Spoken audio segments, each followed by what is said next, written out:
மகாபரிவாளுடைய அனுகிரகம் சர்வ பவித்திரமா. மகாபரிவா தான் ஞானேஸ்வரி தமிழ்நாட்டுக்கு வர்றதுக்கு காரணம். மகாபரிவா இல்லைன்னா இன்னைக்கு ஞானேஸ்வரி தமிழ்நாட்டில் இல்லை.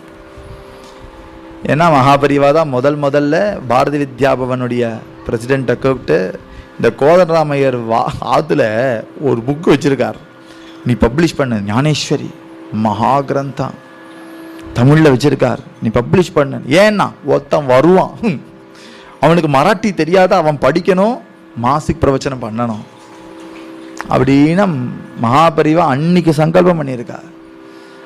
அவர் சங்கல்பம் பண்ணி அந்த புக்கை பாரதி வித்யாபவன் பப்ளிஷ் பண்ணினா. அதுக்கப்புறம் ராமநாம வங்கி பப்ளிஷ் பண்ண, அப்புறம் அண்ணா எடுத்துட்டாத.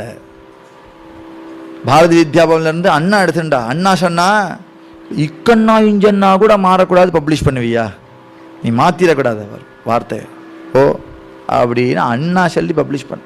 மகாபரிவாள்கிட்டருந்து அண்ணாட்ட வந்து இன்னைக்கு மாசிக்கு நடக்கிறது. எப்படி இருக்கு பார்த்தீங்களா? ஞானேஸ்வர் மகாராஜ், மகாபரிவா, அண்ணா எப்படி குவாட் செய்கிறார்.